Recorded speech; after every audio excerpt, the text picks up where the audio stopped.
Hey everyone, welcome back to the long-awaited next episode of Seventh Period on a Tuesday. This is a really special episode. As usual, I'm joined by Will, and today also we have joining us Louisiana rap legend Mr. Mac Phipps. How are you doing?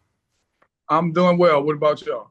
We're doing well. Pretty good. It's been a long week with final exams and everything, Oh but yeah. Uh-oh. Uh-oh. I hated final exams in high school. I hated that whole week, but guess what? I got through it. I hated yeah, it though. You got no, we'll get through it. How y'all think y'all did? I mean, we got one left on we Tuesday. got chemistry on Tuesday. Ooh, that's one of the hard ones too. Yeah. That's one of the hard ones. I passed chemistry, but man, I ain't gonna front. Boy, that one was hard.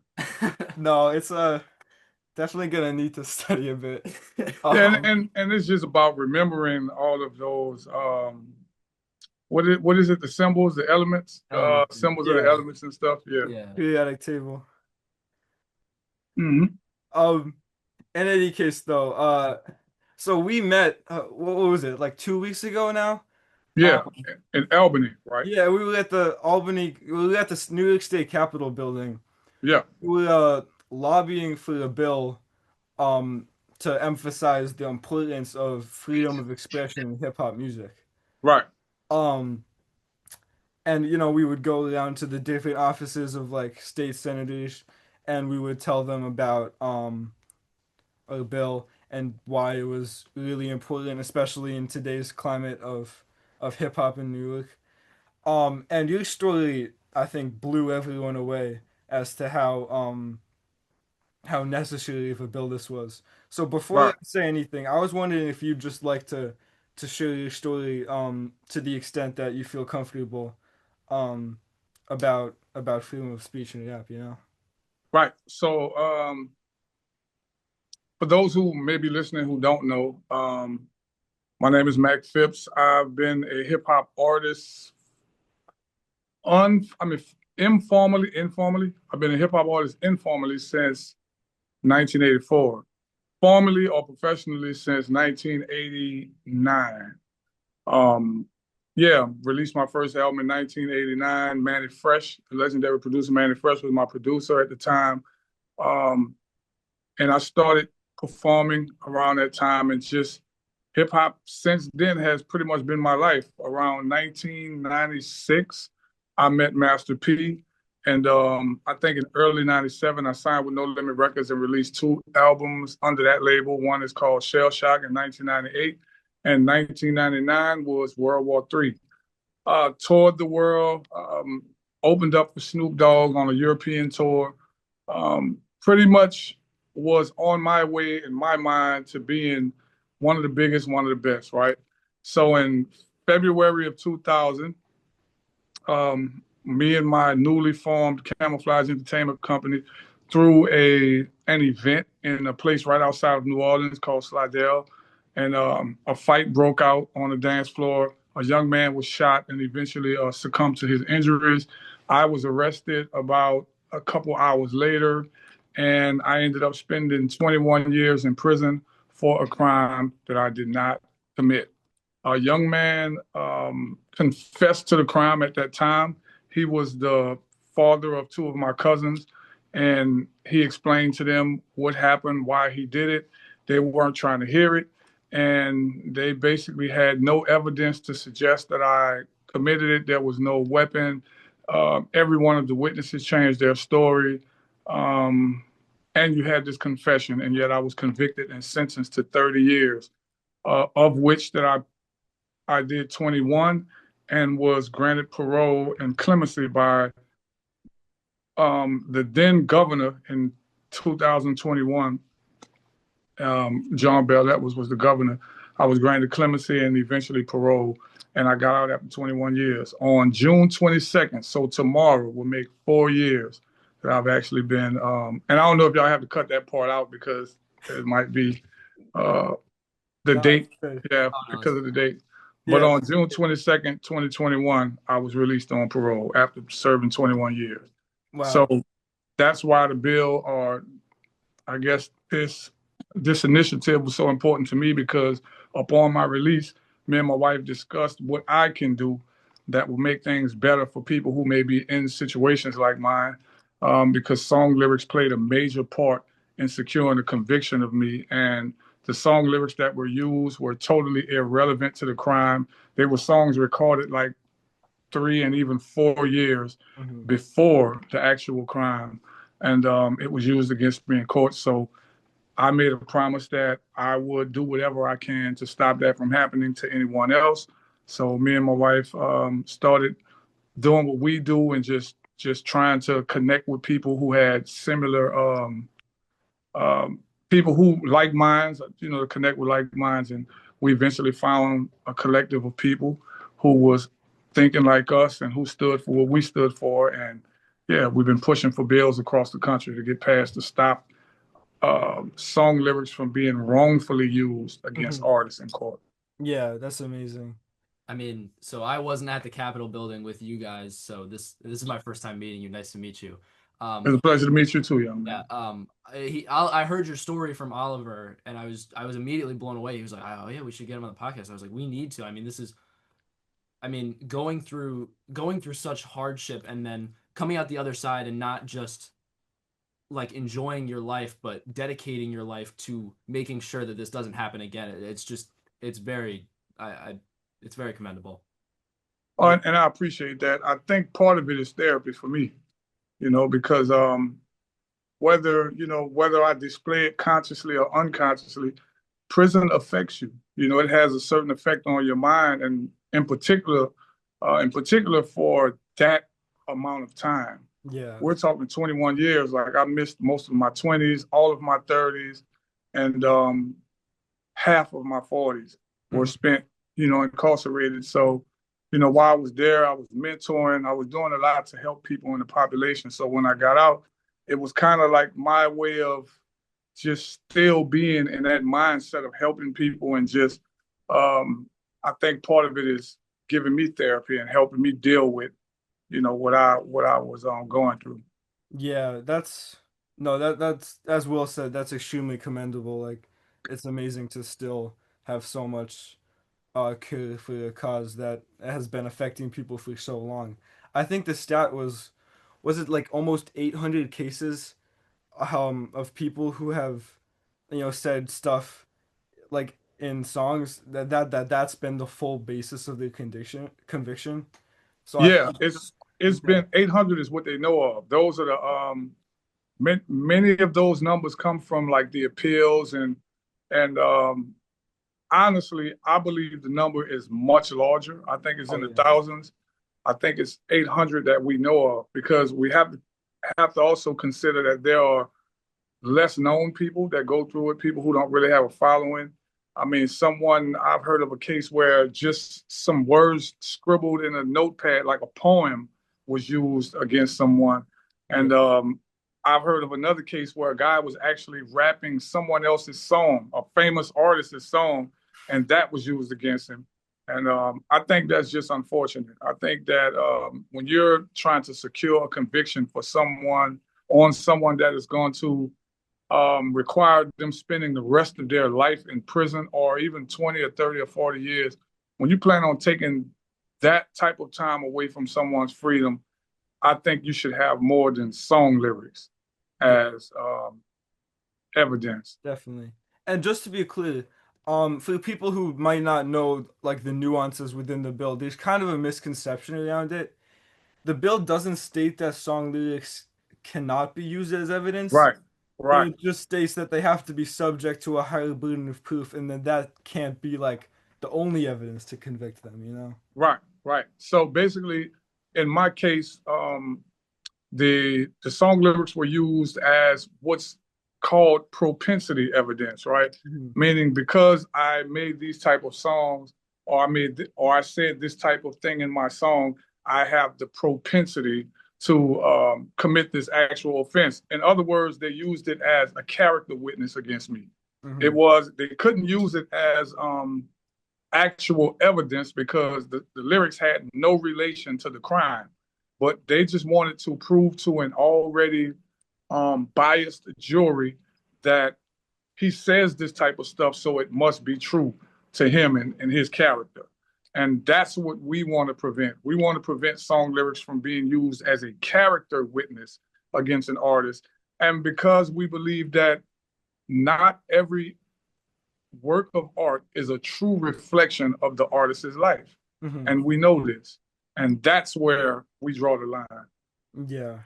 I think it's interesting just looking at like the history of you know, hip hop and hip hop music being like demonized. Like it's not when you think of that, I mostly think of, you know, like media like saying like, oh, you know, this is like, oh, it's all just about like crime, but like it's not just media attention. Like there's real like Right, consequences that happen when people just demonize the hip hop culture. right. And I think all of this is the result of the demonization of hip hop culture. I think that there is a sector of our population that believes that hip hop is not really art, and therefore we're not creative enough to come up with these metaphors or similes and etc. That it must be true to their life. And my one of my arguments is not every rapper write his own songs. So who then is held accountable for this content? Is it the writer of the song or the actual artist performing it?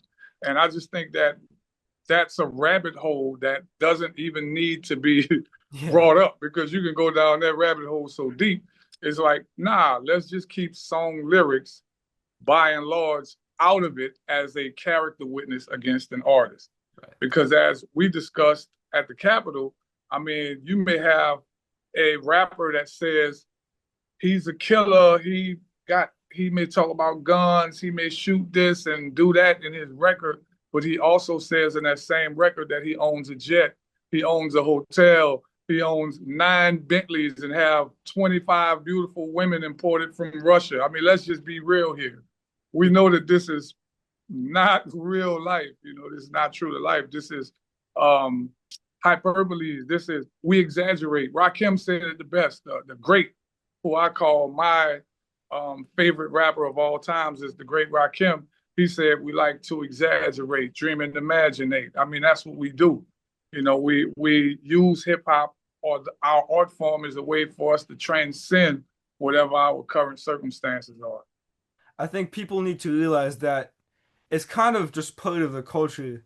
And I think a lot of, I think the point you just made there about him having like the hyperboles in the song, for example, just the idea that the prosecutors can't decide what's like real and autobiographical to the song. I Right. think that's really important to recognize because obviously like everyone knows like he doesn't have like 16 private jets. No, So no. then that by that logic that should invalidate whatever else he says. Times. Right. Yeah. I mean, some of these guys are sitting in court with a court-appointed attorney. So you know if he owned 16 jets, he wouldn't have a He's court-appointed gonna have attorney. a nice I mean, lawyer. let's just be real here with ourselves. So I think they know the I think they know the difference. I think what they do is cherry pick what they want to deem as autobiographical when it fits their argument. Hmm. And I mean, on the surface, that wouldn't be necessarily a bad thing, but it's nah, it is. It is. Yeah. I It's think it is. diabolically ingenious. That's what I'll say. It's nefariously ingenious. 100%. And I think a lot of it might also just stem from lazy prosecutors. That's You exactly know? what it stems from. Yeah. And I think that that's a problem in itself with like the legal system, but it's a complex issue, you know? No, no, you're Yeah. exactly right. It's like I don't want to put in the work to actually find true evidence and interview all of these witnesses. I don't want to allot the resources for it, or maybe we're short of resources for it. You know, because many of these departments are short staffed. They don't have the resources, and the court appointed attorneys that they give these guys don't do anything for the most part. And I think that we have the public plays a part as well. I think the public puts pressure on these prosecutors to just prosecute. It's like their job is supposed to be to seek justice wherever it leads, right? seek justice, but that's not what they're doing. They want to secure these convictions because these conviction rates get them elected. It keeps them in office, and it's just a rabbit hole that we can go down, further and further. So I think that until we can be objective and have a real justice, I won't say system. Until the justice system can be objective, we will continue to have these type of problems because, I mean, just by nature, we have our prejudices because we prejudge. We all have things that we prejudge, and I use that word in a way to say that you're a rapper. I don't like rap music. I don't feel it's art. I already see you a certain way. Then I'm probably not going to see what you've done as art. I'm going to take it literally. Yeah. So I just have a question because I'm curious about how this evidence is being used. When you were talking about how they don't really have any, is there seriously no system in the prosecutors discerning what is autobiographical and what is just a storytelling? Like, do they Right, just get to paint? Do they just get to paint it really however they want? right. And that's what we're trying to stop. Right. Our bill basically gives them a standard by which to weigh the evidence by. Okay. It almost I won't say forces, but what it does is it encourages a evidentiary hearing so that you can weigh this evidence as it relates to the actual incident. For instance, in my case, you didn't have a weapon, right? You never found a weapon. You had a guy confess to it. You had the main witness recant her story, right?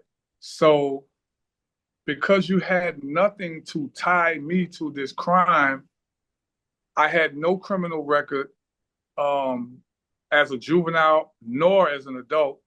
And to a jury, I did not look like a bad guy to a jury, right? Yeah. So they didn't have anything to suggest that I had the propensity to commit this type of crime. But what they did have, excuse me, is I've said these type of things in my songs. And that's pretty much all they had. Now, from the outside looking in, it was ingenious. You know what I mean? Because it worked. It Yeah. worked.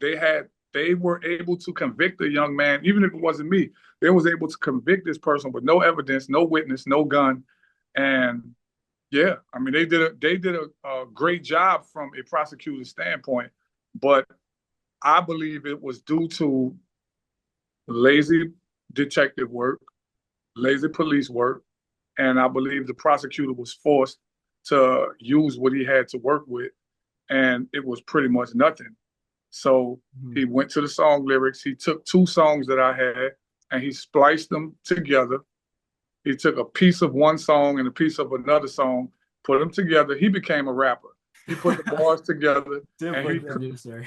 he created a totally different meaning to what the words were suggesting. That's crazy. That's ridiculous. That's like, So he dropped the It's hit like comical because at least. he went yeah. platinum. He went viral. I think was it Senator Jamal Bailey? We were in his office, and I Uh-huh. think he made a really good point that the goal of a prosecutor shouldn't necessarily be like, let's just put the defendant in jail. It should Mm-hmm. just be, let's get to the bottom of the case and find out what really happened, no matter what. Yeah, that's what he was saying with like, oh, Yeah, like conviction rates get like a but the lot. fact that like they have to be able to convict a defendant to have like a good look, that's a issue. Yeah, that's Hard insane. problem. I think when Yeah, we start incentivizing prosecutors for when we started and I say we, meaning we the public, when we started incentivizing prosecutors for their conviction rates, I think that was a dangerous mistake because um, the parish, which y'all call counties, the parish that I was convicted in were known for having like a 98% conviction rate. gee, And that in itself is insane. You know what I mean? It's like, you can't tell me that everybody that you Yeah. prosecute is guilty of what you prosecute them for, man. nothing on this planet is that perfect. You Right. know what I mean? So that's how we know there has to be some wrong involved. And a lot of that 98% conviction rate is insane. I think a lot of that might speak to just the fact that good lawyers are too inaccessible, and Right. that some people they just have to deal with, as we were talking about, like the court-appointed lawyer Don't who really is do anything. really just at the end of the day mostly ineffective Yeah. in many cases. So, Right. And I personally think that I mean, shout out to lawyers that are actually doing the right thing and oh putting yeah, work to help people. But I look at lawyers and like, yo, that's got to be the biggest hustle in the country. oh I mean, yeah, the lawyer he has the one occupation that doesn't have to guarantee you anything, right? He doesn't have to guarantee no outcome. In fact, it's illegal for him to guarantee you an outcome, right? Yet he can charge you whatever he wants for his services. That's like crazy. yeah. That is insane. No, it's wild. Um, I read an article about how this is. I'll connect this back to the idea. Don't worry. The president of Mexico, he's making a law that states that basically what the equivalent of the Supreme Court is in Mexico. The justices have to get elected every few years. And I think that that's almost similar to the issue we're facing here with lawyers worrying too much about their public image. Because if a lawyer has a case and he's, I don't know, defending a guy who was accused of like sexual assault and he has to worry about an election, then That's um going to that's affect gonna how sway. he prosecutes. Yeah. Yeah, it's Yeah. that. That's why I say there are certain things it becomes a Mhm. slippery slope. It's dangerous when we start incentivizing folks for doing a job within the justice system. You Mhm. know what I mean? Because justice is supposed to be balanced. It's supposed to be across the board, objective. And man, I just think we set a bad precedent when we start allowing ourselves to incentivize those who are doing those type of jobs. Mhm.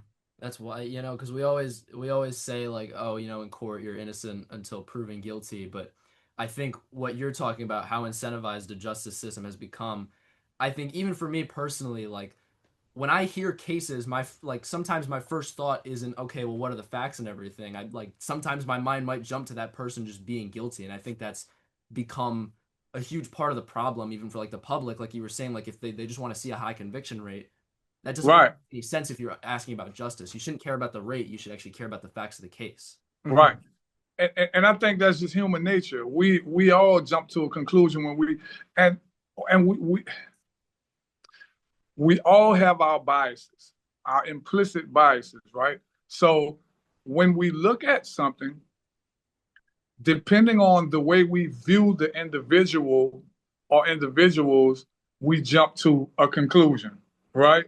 And that's just natural in our minds. I mean, because all of that is part of just what our experience is and the influence from those who raised us.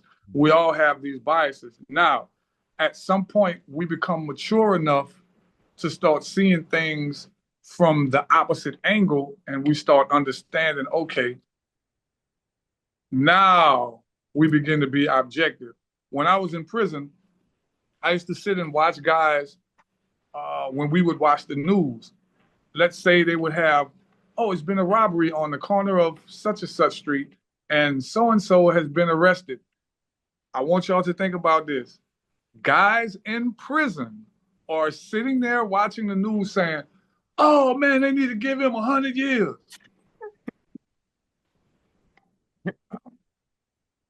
That's Pardon me? It's like, weren't you given 100 years? You know what I'm saying?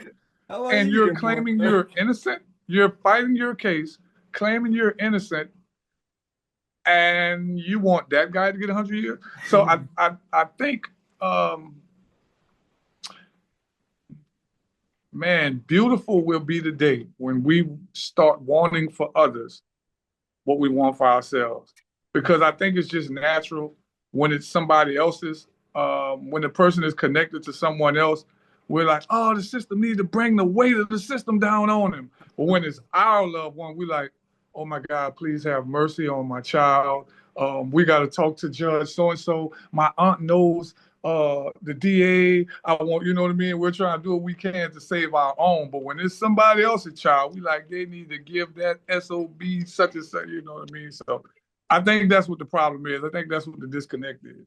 And I think I don't want to dive too deep into the legal system in general, but I think a lot of that, the idea of implicit bias and like almost defamation to a certain extent, Right, maybe some like legal cases shouldn't be as publicized as they are in that case. Because right, it's almost like we're punishing someone just for the idea of the possibility of them being punished. Right. That's So, right. yeah, you like know what I And mean? hey, that's one of those things Yeah, where it can go either way. Because another example is in my case, they blocked my trial from the public. really. Like, yeah, they made sure they made sure that any information about it that went out through the lens of the district attorney's office. So it Wow. was like, it's one of them things, and because I understand your point, it's like Yeah. maybe if we keep it out of the eyes of the public, we would expect people to do their job without pressure from public perception, That's right? yeah. But I But also the opposite end isn't but right. it can also work Yeah, against certain people too. It's like, people being silenced. yo, we don't want people to see that we're about to mess over you. You know what I mean? So I don't know. I mean, it's just people just got to get right, man. That's all. People just need to be honorable, have integrity, and just do their job the right way, and we wouldn't have all those issues.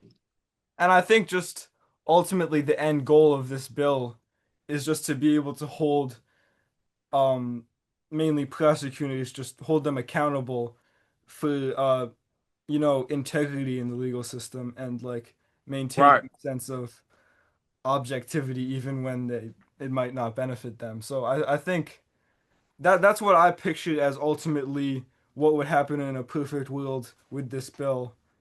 I don't know if you had any additional thoughts on like what the ultimate goal of this bill was, but Well, the ultimate goal is to make sure that people have a free trial. yeah. And the biggest misconception that those who oppose the bill have is that we're trying to give people a get out of jail free card, and that's definitely not what we're doing. In fact, if you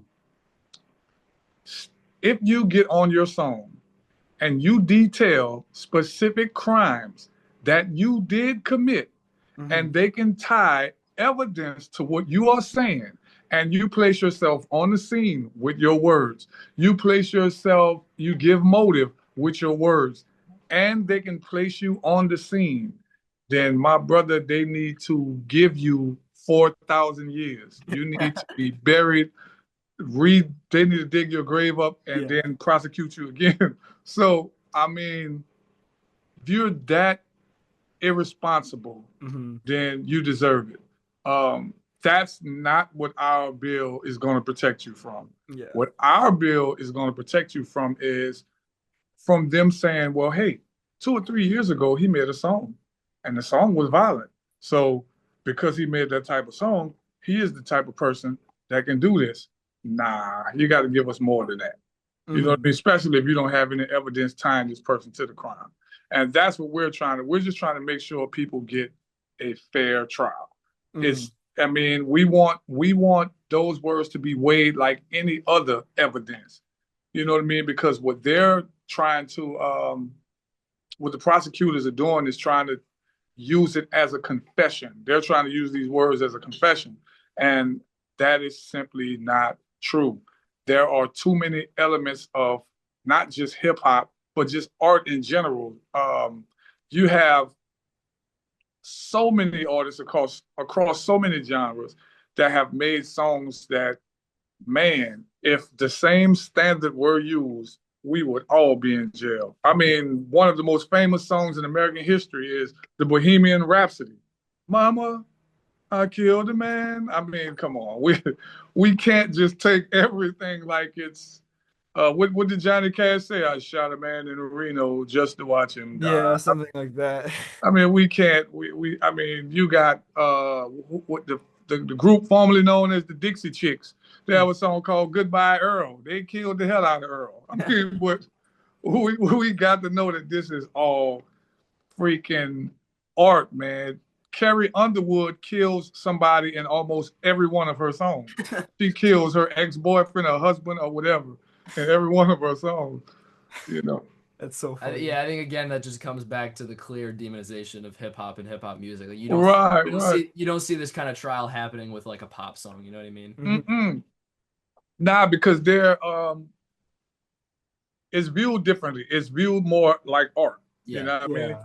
Whereas with hip hop, I think it's deemed as no, they must be really doing this. I'm Yeah. like, nah, man. I Hmm. mean, I if know you these look at some of guys. these rappers, you look at some of these rappers, man. Some of these rappers live in gated communities with their kids in private schools, but they get on this microphone and tell you that they are killing everybody and their mama. 21 Savage.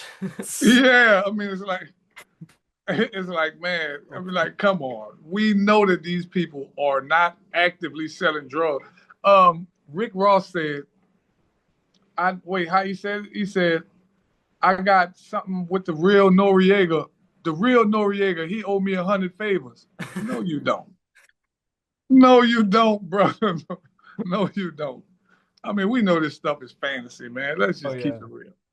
So I personally just had one more question on the bill. When I heard about the bill, I was wondering, do you see any, like, especially, do you see any importance in it in like a political and social climate like we're in today? Like, is this a bill that especially has more weight to it now than more than ever? Yeah, because I think freedom of speech is being threatened. That's a good I, point. I think freedom of speech is being threatened, and that's ultimately what this bill is about. Listen, I don't have to like what you say to defend your right to say it. That's my stance. You know what I mean? Um, when we start criminalizing art, I think that sets a bad precedent. And I think it makes, it takes away the imaginative element of it, the expressive element of it, because then people are going to start creating art with their fears. You know what I mean? And when you do that, it's no longer art. So I just want artists to be able to freely um, make the kind of music that comes to their heart and their mind. Do I wish hip hop artists, or do I wish the industry highlighted more positive rap songs? Yes. Hmm. Yes. I mean, I do wish that they do that. Do I wish that more rappers that are with big names start being more constructive in their art? Yes. But I Hmm. hope they do it because they want to and they feel it. You know what I mean? Not because they feel the threat of um, their words being used against them in a court of law. I think that's a great point. Yeah, like as well, like especially in today's political climate with like freedom of speech being under attack and such, that's a big deal. Yeah, Um, we freedom of speech is definitely out under attack now because if you say something about the wrong person, they come and holler at you. oh yeah, no, They come and holler at you now, and I'm like, yo, this is crazy. This is crazy. yeah, It's like we almost get to the point where we're about to be under Sharia law. It's like it's like you're about to. I Nope, have you heard, can't say that. We're about to start. Yeah, this got to this. So this bill, I would say, is our attempt at protecting the artist's rights. yeah, Now, and hopefully it'll trickle down or trickle over to just freedom of speech in general. 100%. Um, well, in addition to the bill, another thing that we wanted to talk about, of course, is ukulele in hip hop because Yeah. obviously you've had so much success throughout through your career, in spite of the fact that you struggled with, well, not, but like you had that difficulty there. But one thing just to kind of shift gears completely. So you of course you came out of New Orleans at the same time as like a host of other rappers like Jay Electronica, even like Outkast was in the South at that time. I'm Uh-huh. I'm missing a bunch of other big names. Lil Wayne, Little Wayne, yeah, Juvenile, I was gonna the say that. Hot Boys, yeah, yeah, Master P, Silk the Shocker, C Murder. All of us yeah. came from. Soldier Slim, like, Yeah, Soldier Slim. Soldier Slim was actually a childhood friend of mine. was he? I knew you were signed to No Limit together. I didn't know you guys grew up together. That's Yeah, well, Soldier Slim's mama and my mama were best friends in high school. That's wild. So I've jeez. known Soldier Slim It's insane. all of my life. So Yeah, I've known Soldier Slim all of his life since we were young. that's a That's crazy crazy. connection. I didn't know that. That's really funny. Hmm. But I guess what my question is, how did just that like vibe of the South at the time influence your early music and like just the sound influence like your career, you know? I think I will go on record to say when Southern hip hop rose to dominance in the late '90s, I think it kind of changed the way hip hop was. It changed the way hip hop was made all over the world, and Hmm. even now, the influence of the late '90s of Southern hip hop, it kind of changed the culture of hip hop, as you would say. Um, Yeah. the beats were had more bass to it. Everything was like heavy bass orientated. Um, dancing was almost like when the South hit, it was like we went from dancing, doing the little dances to now, you got women dancing. It was almost like strip club music. Hmm. Um, the lyrics were more relatable to the average person, I guess, in the streets, Hmm. because the average person in the streets were not the most textbook educated. Hmm. And so I think that the songs became more simpler and more true to their everyday life and what they were going through. Ironically, I grew up a diehard East Coast rap fan. So I was Yeah. like a diehard New York rap fan. And so my influences came from like Rakim, Nas, people I could sell smooth, Tribe Called Quest, people like that were um, those were my mentors, the people I listened to. But as far as the people in my city, I think they changed the way and they changed and influenced the whole hip hop culture. Yeah. I think what you said about Southern rap back then being relatable to just the average guy like on the street. Do you think not only Southern rap today, but just hip hop, like the whole realm of hip hop in America, do you think it's kind of stepped away from that idea of being able to relate to people like maybe like struggling financially? Or or do you think that that's still one of the driving forces of why hip hop is so popular? Yeah, no, I think that's one of the reasons why it's still so popular. I mean, you think Yeah. about an artist like Young Boy. Um, Um, I couldn't relate when I first heard him. I couldn't relate because, of course, I am 47 years old. But I listened to him to see what was it that connected the youth to him. And he talked about the things that they were going through, the things that they relate to. It probably wasn't the way I liked it to sound, but I got it, because time sound changes every couple months, every couple years. The hip hop changes in a certain way, So he added his flavor to it, and I get it. It's a reflection of what the average youth is feeling at this time. mhm, Whereas I think New York hip hop back in the early '90s was more of what we were thinking, right? mhm. Whereas the hip hop now is more catered to how you feel. You know what I mean? And I think that in effect, more people can relate to something that deals with feelings rather than what deals with thinking. Yeah. I sorry, what were you No, gonna say? go on. I mean I think everybody should take a page out of your book in that sense. Like, people are always so quick to judge an artist just based off of their own personal experiences. Like somebody will hear Young Boy and be like, "Oh, I don't know what any of this means," but it's really important when you're looking at art like this to actually try to put yourself in the shoes of who it's meant to be for and not just immediately judge it based off what you think and be like, okay, well, I can see how this can be important or make sense to this type of person. Right. Mhm.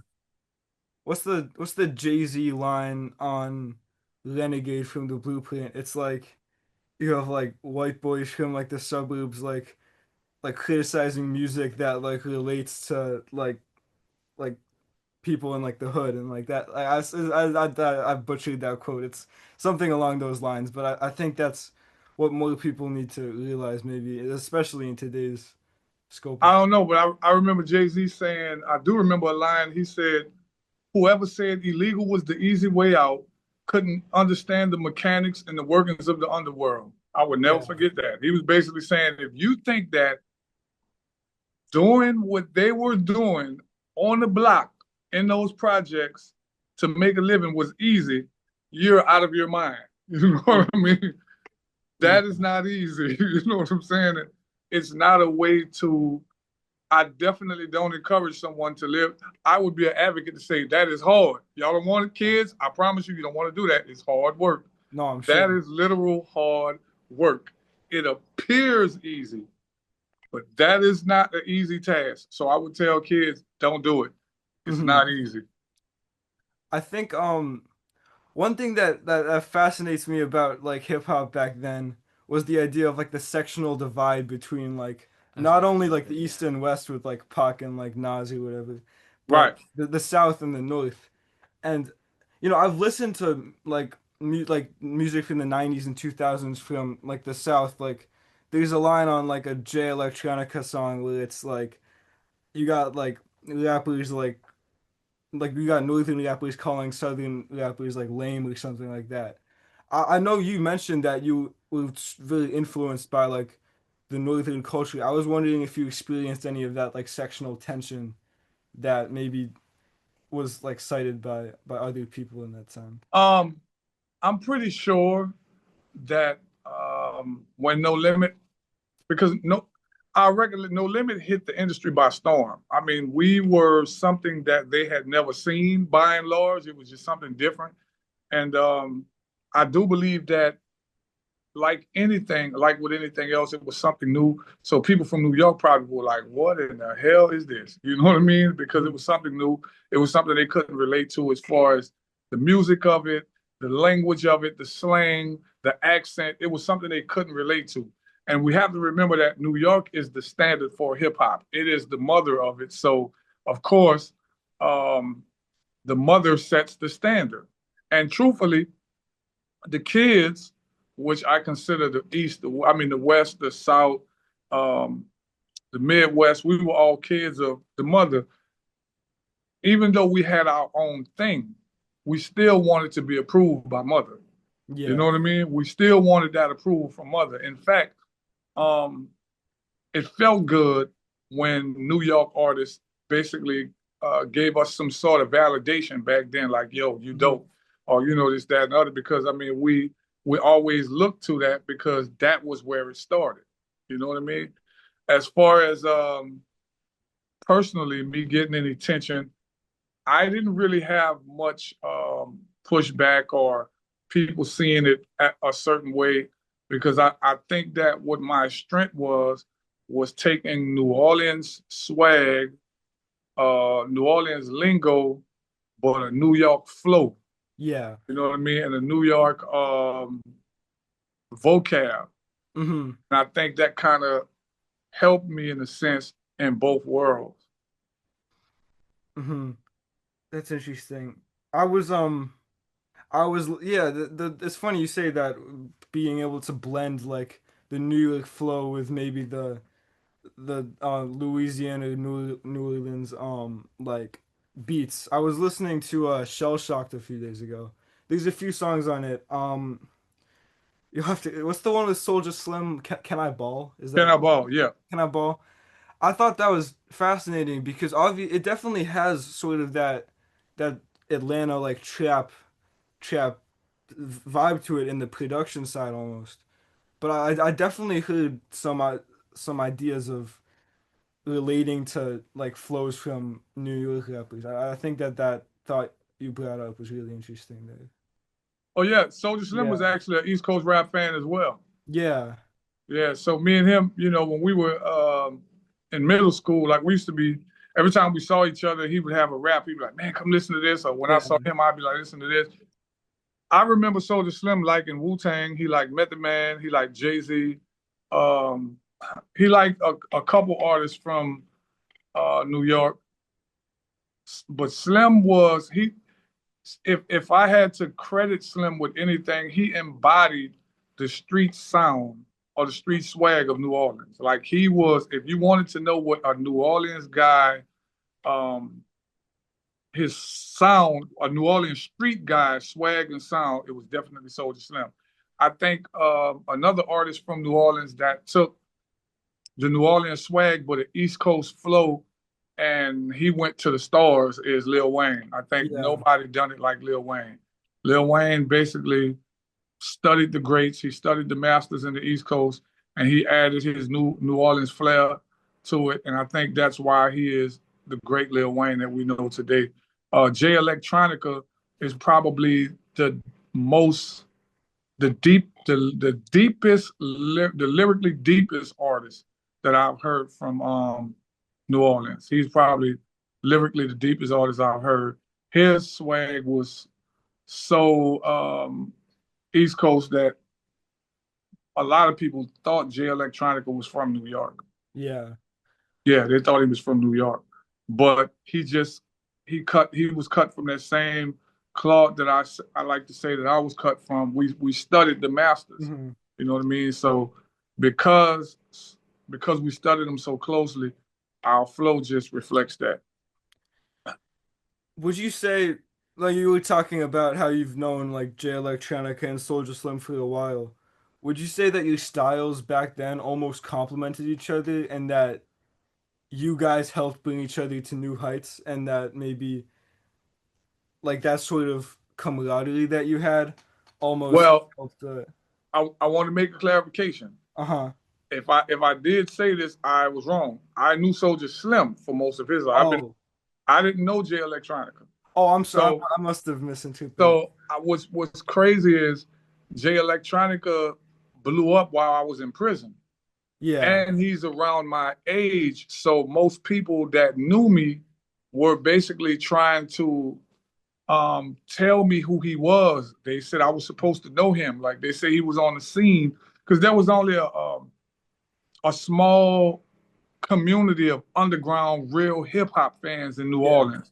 Like for the most part, majority of New Orleans was into what you would call club or bounce music, right? But Mhm. there was a small community of us that was into East Coast rap. We were into the essence of real hip hop. And from what I was told while in prison, Jay Electronica was on that scene. Yeah. So what I would always say to them is his name couldn't have been Jay Electronica at the time Uh-huh. because I don't remember the name, right? But once I saw his face, I was like, yeah, he does look familiar. But I just couldn't remember what his name was. No, that's interesting. No, thank you for making that clarification. No, But he knows Soldier Slim because they were both from the same projects. They were from the Magnolia Project. yeah. No, I remember he has a song called Ghost of Soldier Slim. It came out Right. a couple of years ago, so yeah, that sort of interlinkage is fascinating to me. But even with just like Soldier Slim, would you say that like obviously you mentioned that like you were brought up together, you've known each other for Yeah. a long time. Would you say the presence of having each other almost helped bring both of you to new heights? Oh yeah, yeah. Yeah. Because it was a friendly competition. It's like Mhm. I wanted to make sure that my verse was better than his. He wanted to make sure his verse was better Yeah. than mine, and we never said it. It was just a unspoken competition. We knew that I wanted to be the best person on this song, and he knew he wanted to be the best person on the song. And I think that is what kind of iron sharpens iron. That kind of competition I think makes for the best works of art. Hmm. Um, yeah, no, the idea of competition there is funny because I think obviously like we've seen so many like rap beefs that are like this like actual beef like competition in the sense that like they actually don't like each other. Like I don't know, Right, Drake and Kendrick lately, like right. even though it like brought good like diss tracks out of them, it wasn't necessarily like productive for their careers. So I think the idea of friendly competition would I'd say it's productive for Kendrick's career. maybe, It's maybe a taking it bit, pretty big. but just the idea of friendly competition where you're still doing songs together, but you It's not put just like malice. you're pushing each other to Yeah. new levels, and Yeah, it comes from a good spot. Like right. I think we need to see more of that in today's hip hop realm, you know? Yeah, I'm definitely against beef song. Yeah. Like I'm against that because I think that hip hop is the only genre of music where the artists basically um, have unfriendly competition with each other. Mhm. You know what I mean? Yeah. It's almost like if I am that guy and I'm making money and I'm great, I want to undermine what you are doing. I don't want you to be great. I want to be here. Uh-huh. I mean, part of it, I think, just comes from, man, I think that's all part of the American psyche. I think that I think that we have become a society that's so individualistic that we just want to be we it's like we worship exceptionalism. I want to be exceptional. I don't want you to have it now. I want to be number one. You can't be this or you can't be that. And I think that friendly competition, of course, brings out the best in individuals. Unfriendly competition, I think sometimes bring out the worst.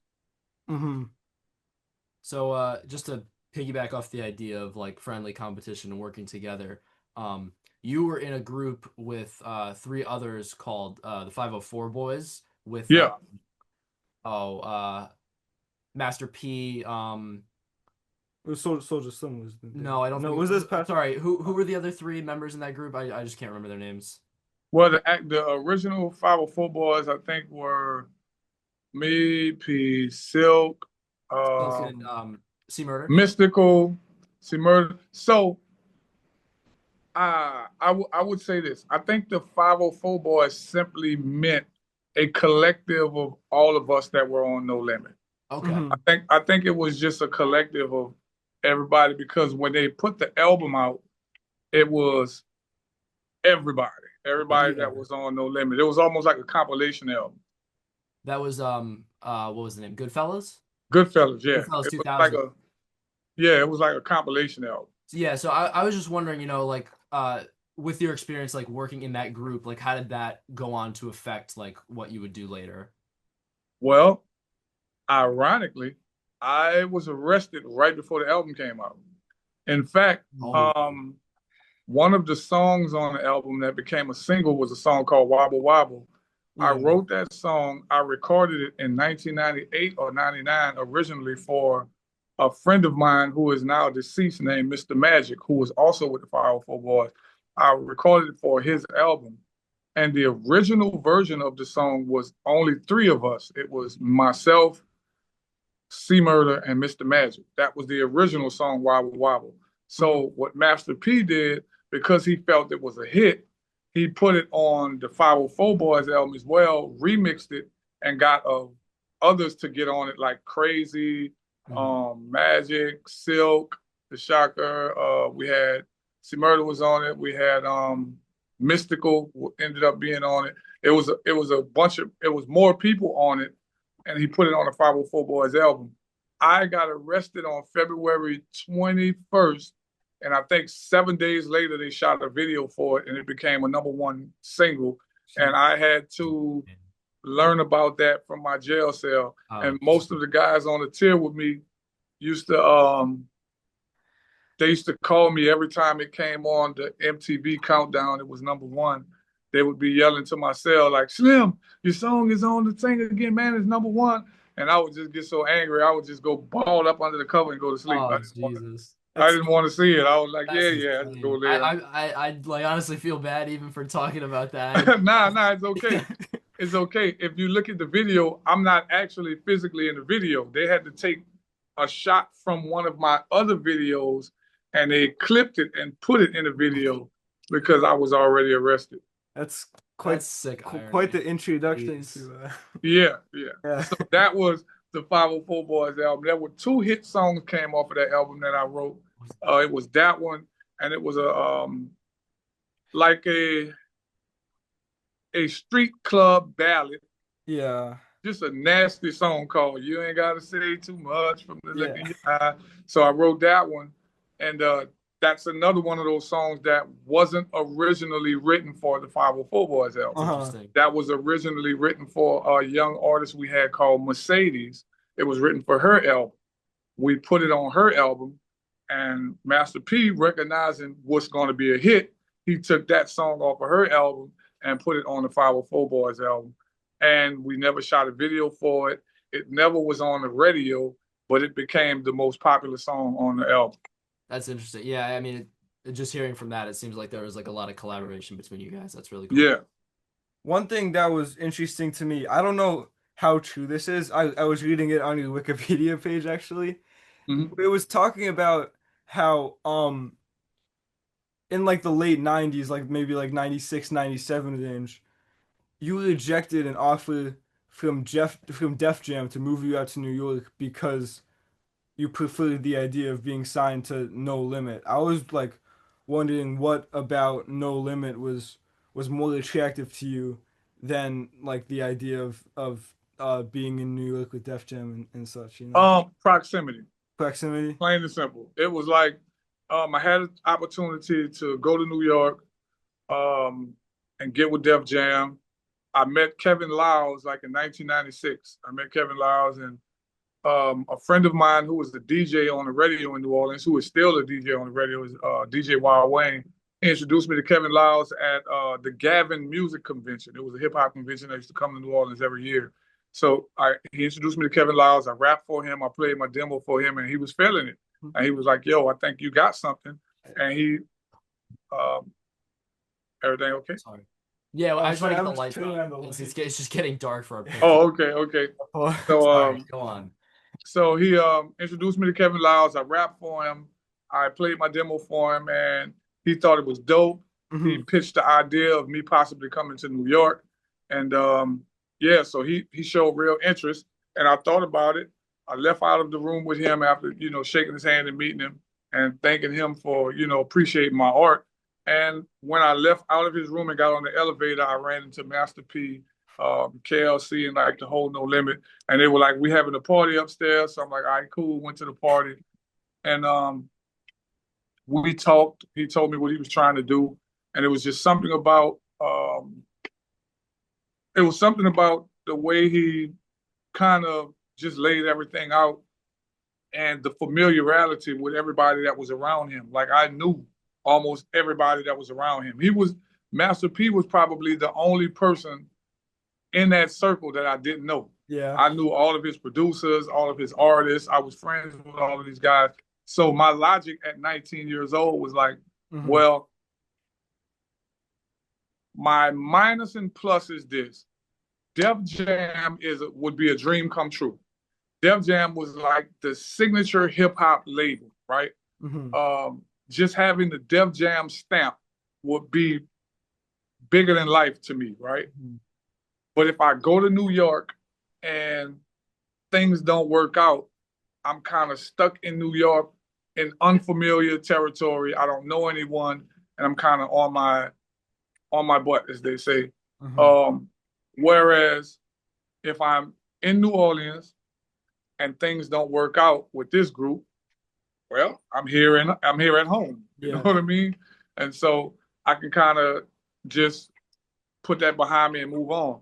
Also, one of the determining factors was um, if I go to Def Jam, I am at the time I was like East Coast out, like as far as hip hop is concerned. If you would have heard me rap, you would have probably thought I was from the East Coast back then. And so I was like, if I get on Def Jam, I'm just gonna sound like everybody else is on Def Jam. Whereas if I get on No Limit, I'm gonna stick out at a sore thumb because nobody on No Limit sounds like me, and that's what I wanted. I wanted to stand out from the crowd.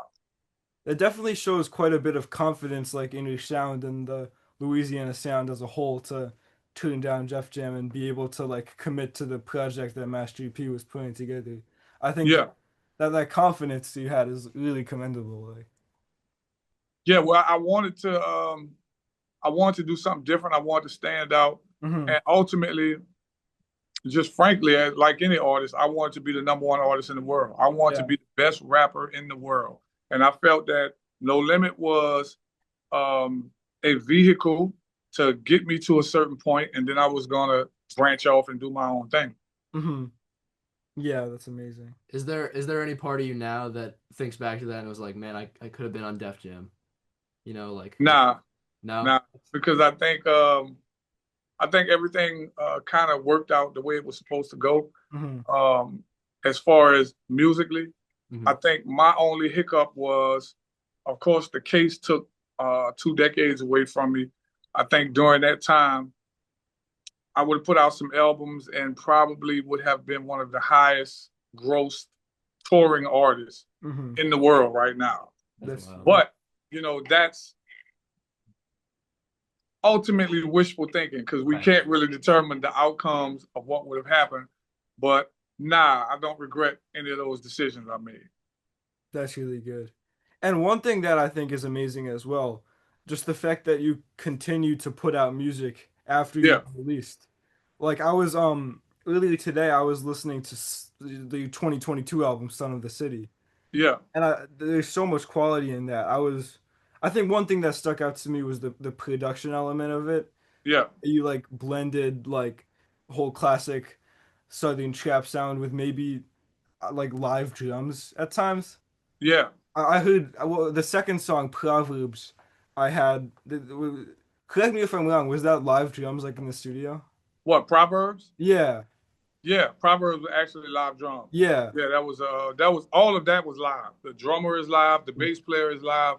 I wrote and arranged Proverbs, all of the music to it. Yeah. Um, I originally played it, but then I got some musicians, some studio musicians to actually play what it was that I originally played.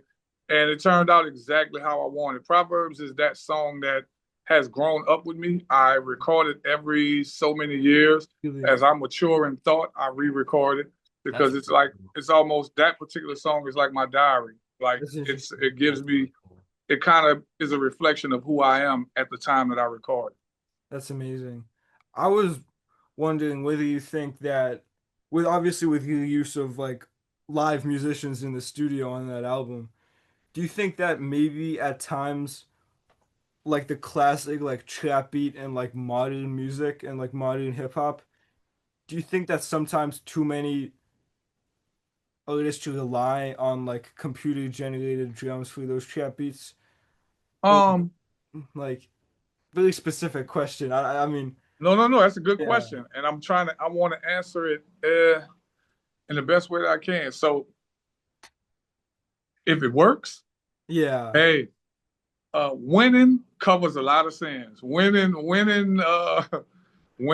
it works, Hmm. and you make money off of it. Hell, who can argue with it? You know what I mean? If it works, who can argue with it?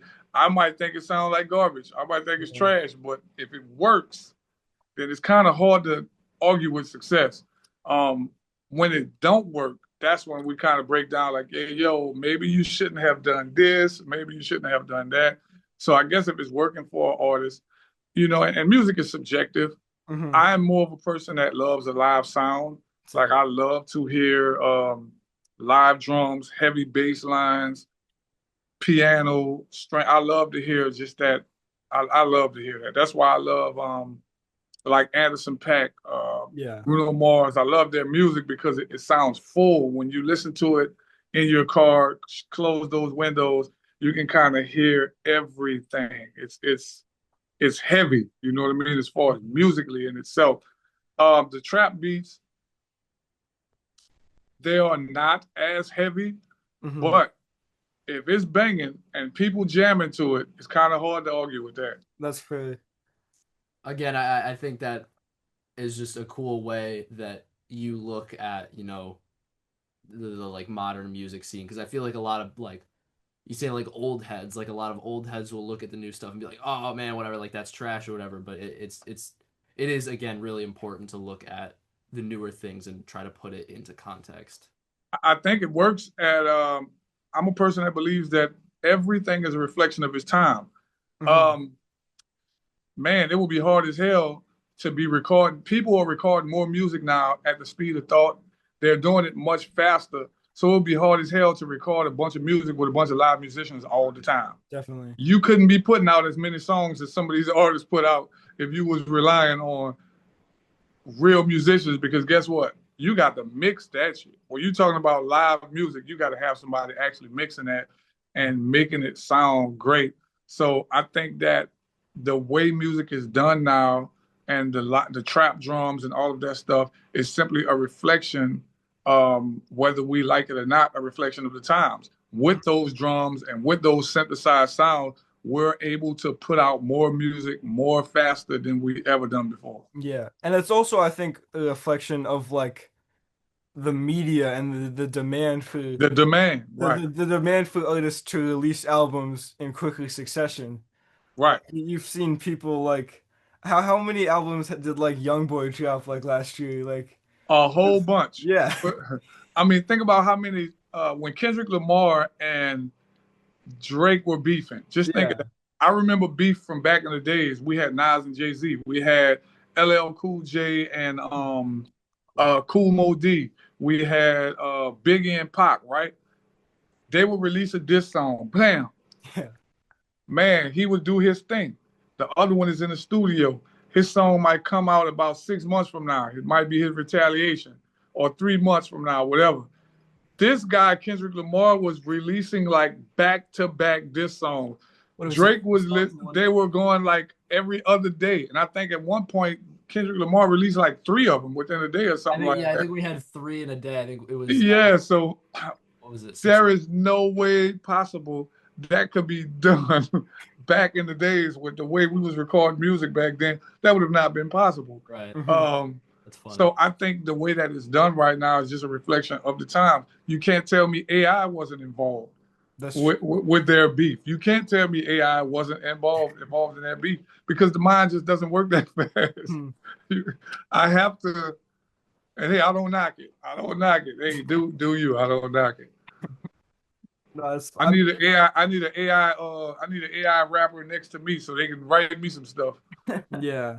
No, the use of AI in modern day music, I think it's it's kind of amazing in some ways, but also at the same time it's kind of depressing because I see it as mostly depressing. it's it almost feels sometimes as though it's taking away from the sentiment of like going to the studio, like spending it. Obviously I'm not an artist, so I can't really attest to this, but like spending a day like writing a song and like putting like a lot of work into it, whereas you got someone else like using AI to like make the beats, and like I don't think that sits well with me, you know. Well, I'll say this.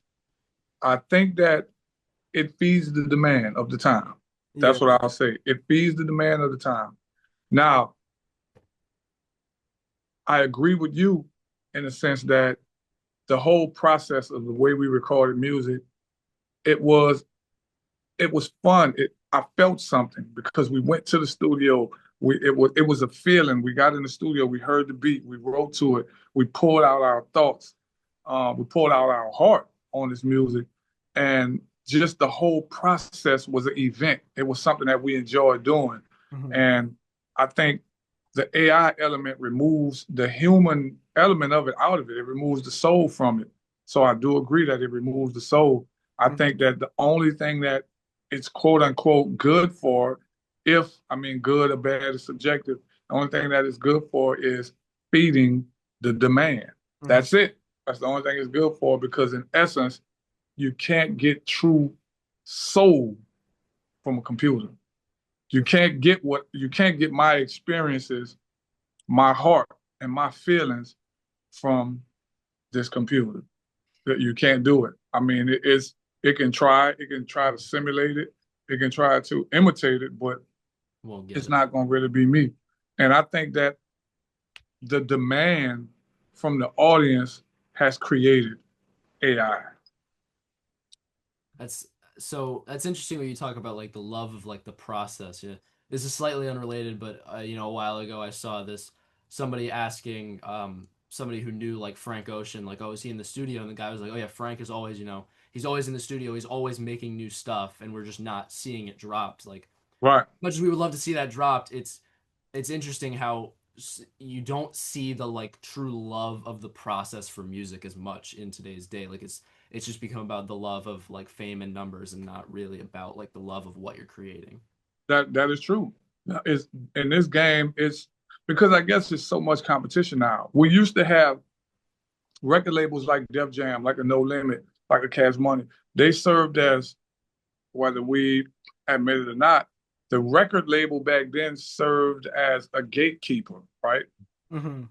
When you were signed to a major record label, it gave an artist a certain validation among their peers and among the public, right? So you know that if this person is signed to this record label, they are a professional artist, right? Yeah. Whereas that gatekeeper have been removed. It has been removed. So Hmm. now anybody with a phone can be an artist, right?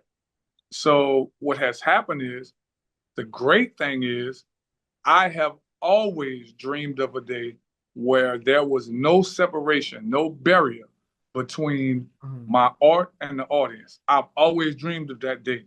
Today is that day. Now, everything has this bad side.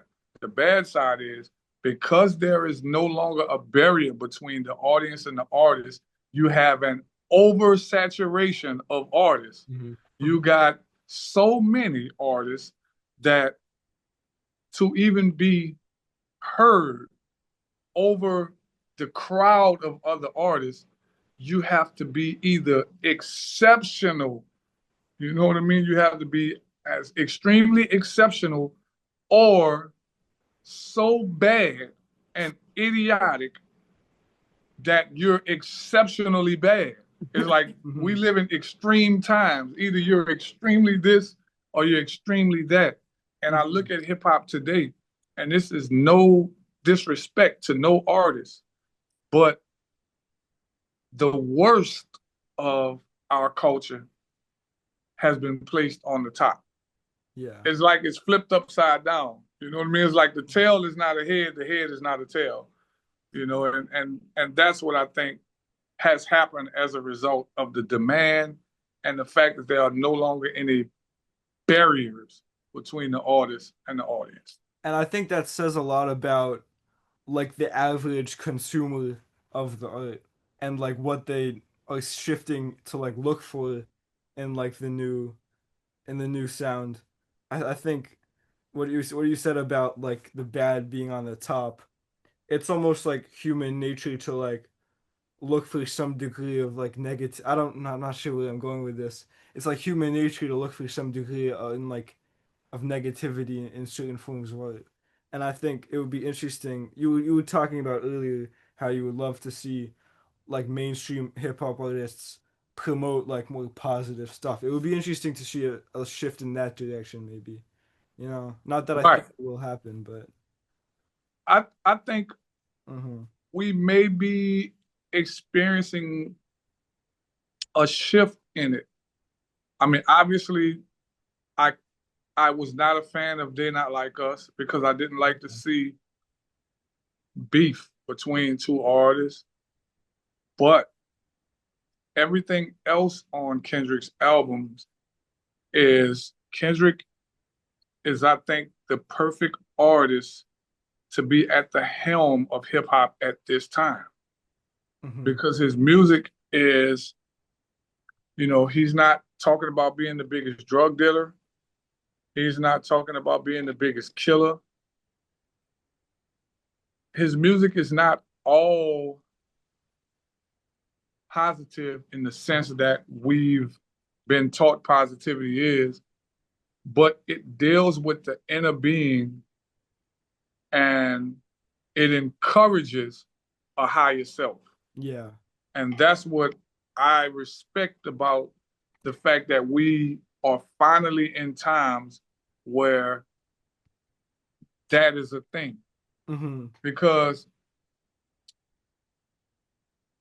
when the 90s came, there has always been positive artists, right? Mhm. But the positive artists were never on top. They were never Hmm. the mainstream's pick, right? Um, it's so glad to see that now the artist who is at the helm of hip hop is someone who is a student of positive hip hop. And I can just tell by his vocabulary, by his sound, by his message, and even the J. Cole. I remember in 2019, I saw, I think in the Double XL or one of these magazines, where they showed the top 10 earning hip hop artists at that time. And I was so proud. I was in prison, but I was so proud to see that all of the top earning hip hop artists at that time were all masters of the craft. Yeah. It was like Jay-Z, Nas, J. Cole, Kendrick Lamar, Drake. Um, it was all masters of the craft, like guys who I consider a master of the craft, someone who has style, vocabulary, content, um, flow, um, all of that stuff. It's like five things that I judge them by. And it's hard to find in this day and time someone other than Kendrick Lamar at the top of hip hop earning that's not talking about one of three or four things: killing everyone they see, having sex with every woman Hmm. that they know, doing drugs, or recklessly spending money. You know what Yeah, I'm saying? It's definitely. like those are the four things that every top 10 hip hop song is about. It's Hmm. about one of those four things: either killing someone, irresponsibly having sex, irresponsibly spending money, or doing drugs. Yeah, It's about one of those four things. that's so funny. That's funny. No,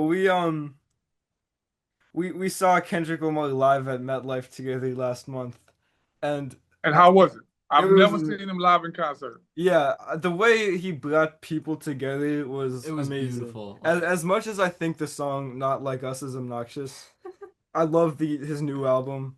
I think the concert just had such a positive like energy to it with like SZA's presence there and everything. I definitely agree with you that he's someone good to have at the helm, as you said, of hip hop. Yeah. Yeah, did you see the people in front of like in front to the right of us when they were playing Man at the Garden? Maybe. Like it was just like everybody there, like they were just there to love and enjoy the music that was there. It was just it was yeah, it was a really cool. And that's what I love about him and J. Cole. Rappers like him and J. Cole. What I love about them, and even the Lupe Fiasco, even Yeah. though he has faded in as far as popularity is concerned, I love the fact, and even the J Electronica, I love the fact that people come to see them to see the music. It's not a popularity Right. contest. It's Hmm. about people are there because they actually enjoy what they have to say. And that's what I think is every artist's dream, is to have the people appreciate them for their art. Because don't get it twisted. The people who are the most popular, who people come there and scream and pass out because of their popularity, I can promise you there is a part of them that enjoy it. But a lot of those people battle a lot of demons in their mind because they subconsciously know Hmm. that what they are feeding to the people is not a true reflection of themselves. And every artist wants to be loved for what is a true reflection of himself. That's an interesting perspective on like the own artist interpretation of the media's view of them. I don't think I've never really thought about that before. That's kind of brilliant. Huh? Um, I think that idea of like just the artist interpreting what the media sees of them as maybe being incorrect or not true to themselves. I think that idea is amazing. I've never Oh, thought. they know. Yeah. Trust me. You know how I know they know. NBA YoungBoy said something that put me on his radar. Like I had never listened to NBA YoungBoy music at the Mhm. time. My son is a big fan of NBA YoungBoy. In fact, he grew up with NBA YoungBoy, Yeah. like right down the street from him. Jeez. He said I would never listen to his music at that time because I was looking at it like, yo, I was convinced that this young man is the person that's poisoning all of the minds of these kids. This is what I was, in my mind, right? Hmm. So I heard a song he had called I Know. The Hmm. first thing that brought it on my radar was it was just him singing and rapping over an acoustic guitar. No other music. It was just acoustic guitar. Hmm. And I was like, okay, this is something live. I love live music. Yeah. And he said, and I will never forget, he said, you said you're leaving because it's hard. Guess I should sit here while the devil dance on my soul. And when I heard that, I said, yo, so this young man is aware that he is somehow being used. Hmm. And just me knowing that he's aware made me take him more serious. I It's was like, almost, okay, yeah. this young man is aware that he's being used. And as long as he knows this, there is hope for him. It's almost comforting to have that perspective from the rapper. Like, I'm glad that he doesn't necessarily like believe all the hype that comes to him in that sense. Right. Right. Yeah, And that's exactly what I know. I was like, so this young man doesn't believe all the hype. He understands that this is a bunch of foolishness. And yeah. he's dealing with it, the best way he know how because he wasn't taught how to deal with that. Hmm. You have a lot of these kids, man, they weren't taught how to deal with success. Hmm. And when you place a kid who came from those type of beginnings, who never was shown how to deal with being in the company or being in front of a large group of people, a lot of these guys deal with, not saying him because I don't know him personally, but I know a lot of these artists deal with stage fright. Hmm. That's why they have shades on. They have 40 people on stage with them because subconsciously they are afraid. They got all their homeboys on stage and they're looking for all their homeboys. They're looking to them um, for cover because they don't really, and it because you see them, they don't even really look at the audience. They got the shades on, they got their head down while they're performing Yeah. because they don't really, even though they're successful, they're this big name artist, but they still don't know how to deal with that success. They don't know how to deal with it. And I've heard artists over the years from studying music, um, artists dating back like Ray, or we can go on and on, all the way back, Ray Charles, whoever. A lot of these artists dealt with stage fright. Yeah. Hell, Adele dealt with stage fright. As big as a star that Adele is, she dealt with it. So I think a lot of these young kids from the ghetto, they be they have stage fright. They have severe stage fright, anxiety, a lot of unresolved trauma issues, and now they're on stage in front of 20,000 people.